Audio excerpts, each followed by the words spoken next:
So I got this parking charge notice to Keeper on the on the 22nd of February. The date of incident was written down as the 3rd of February, 2024. And basically it's got my car parked, stopped at Gatwick for dropping off somebody. This is several weeks after I had already signed up for and had used the auto paying system.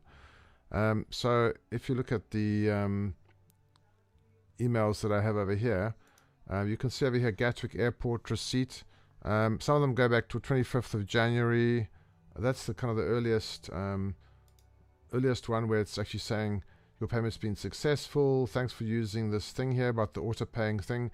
This is once I'm on auto paying already.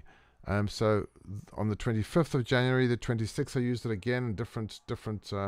I work as a taxi driver, so these things happen quite frequently. So it's my registration, the kind of the details about it. So it's happened from the 25th, 26th, 29th.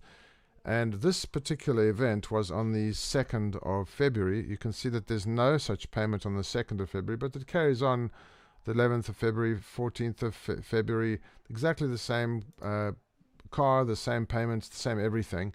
I hadn't changed anything at all. So I'd set up the thing in January. I'd been using it.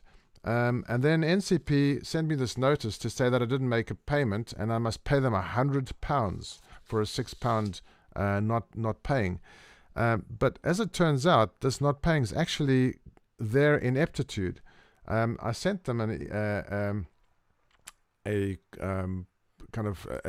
email saying that they've made a mistake to appeal the case, and they sent me this bizarre response today to say that I can pay the £6 charge, and it is they've gathered evidence and the records show that the notice was correctly issued as my vehicle was in breach of the terms and conditions.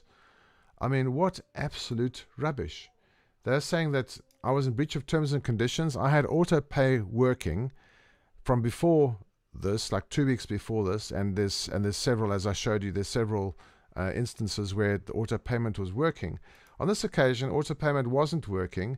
They made a mess up, and they had the cheek not only to try and fine me for it, but knowing that I had signed up for auto payment, but also tell me that their thing is correct and that I must pay. I think that they're telling me that I must just pay £6, which is bizarre. Like they, out of the kindness of their hearts, are now allowing me to pay just the parking amount that the auto payment should have taken, but not the fine. They don't actually say that, but we have extended the discounted payment period a further 14 days. Discounted payment period, does that mean that the discounted payment generally, or on this notice, is from £100 down to £60? That's the reduced amount. Well, there's not a chance in hell I'm going to be paying £60 at all for this incident. In fact, I'm paying nothing more. I'd quite like NCP to give me some money for the hassle. I mean, really, who the hell do they think they are? Just because they own the place and they can they're setting the price. Therefore, if they make a mistake, they can still tell customers that they're going to be sort of fining me for stuff that they were responsible for messing up. I mean, that is just complete and utter nonsense. NCP, you should be absolutely ashamed of yourselves. I mean, I guess you get told this all the time because you really are a pretty crappy organization. Seriously, like a bunch of fascist brutes, really, is what you are. So anyways, there we go. I mean, I wish there was an alternative to NCP, but what a crappy organization they are.